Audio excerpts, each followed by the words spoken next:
जंगल के रास्ते पर दो जिंदगियां आमने सामने थीं। एक तरफ रमेश था, जिसकी सफलता की चमक चोरी और लालच से बनी थी, और दूसरी तरफ मोहन, जिसकी ईमानदारी ने उसे थका तो दिया था पर झुकाया नहीं था। रमेश को देखते ही मोहन ने अपनी फटी चादर सही की, पर रमेश की नजरों में छिपे तानों से वो खुद को नहीं बचा सका। अरे ओ मोहन भाई, कहाँ चले सुबह सुबह अपनी इस बूढ़ी कुल्हाड़ी को लेकर? फिर वही सूखी टहनियां ढूंढने? मरे हुए पेड़ तो अब शमशान में भी नहीं मिलते, तुम अब भी जंगल में उन्हें खोज रहे हो। राम राम रमेश भाई, बस कर्म कर रहा हूँ, नसीब में जो होगा मिल जाएगा। नसीब? अरे भाई, नसीब हाथों की लकीरों में नहीं, कुल्हाड़ी की धार में होता है। देखो मेरी गाड़ी ताजी लकड़ियों से लदी है, शहर पहुंचते ही गड्डियां हाथ में होंगी, और तुम्हारी हड्डियों की गिनती दूर से हो रही है। सुना है कल मंडी से खाली हाथ लौटे थे, बच्चों ने कल भी पानी पीकर रात काटी होगी। मोहन, आंखों में हल्की नमी पर आवाज में सख्ती। मेरे बच्चे क्या खाकर सोए, ये मेरी और मेरे रब की बात है रमेश, पर कम से कम उन्हें ये तो पता है कि उनका बाप किसी के हक की लकड़ी काटकर घर नहीं लाता। रात को जब मैं सोता हूँ तो मुझे परिंदों के उजड़े घोंसलों की चीखें सुनाई नहीं देती। रमेश ताने मारते हुए। आदर्शों से पेट नहीं भरता मोहन, ये जो तुम ईमान ईमान की माला जपते हो ना, इसी ने तुम्हें इस हाल में पहुंचाया है। तुम्हारी विमला बेचारी फटी साड़ी सिल सिल कर थक गई है, और तुम यहाँ जंगलों में भूत बनकर घूम रहे हो। लोग तुम्हें ईमानदार नहीं, मूर्ख कहते हैं।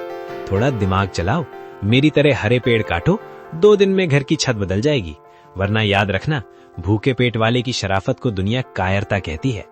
शायद तुम सही कहते हो रमेश, दुनिया के लिए मैं मूर्ख हूँ, पर जिस दिन मैं अपनी भूख मिटाने के लिए हरे पेड़ काटने लगा, उस दिन मुझ में और तुम में क्या फर्क रह जाएगा? तुम्हारी तिजोरी भर रही है, पर तुम्हारी रूह खाली होती जा रही है। मेरी कुल्हाड़ी सिर्फ लकड़ी काटती है, किसी की दुआएं या किसी जीव का घर नहीं। तू अपनी गड्डियां गिन, मैं अपना सुकून ढूंढता हूँ। जाओ जाओ, ये सुकून तुम्हें ले डूबेगा। शाम को जब खाली हाथ लौटोगे और नन्नू को रोते देखोगे, तब पूछना अपने इस सुकून से कि उसकी कीमत क्या है। फकीर ही रहोगे तुम मोहन, फकीर ही मरोगे।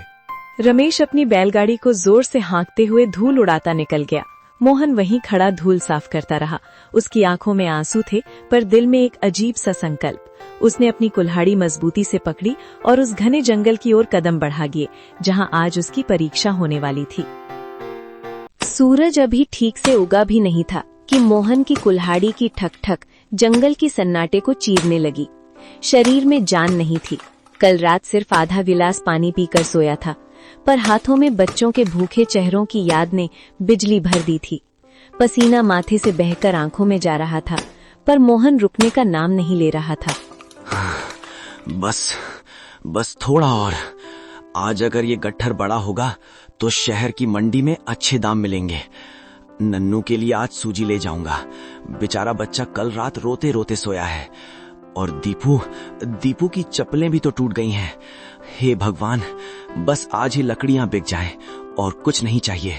मोहन बड़ी मशक्कत से लकड़ियों का एक भारी गट्ठर अपने सिर पर उठाता है। उसका शरीर कांप रहा है, पर उम्मीद उसे चला रही है।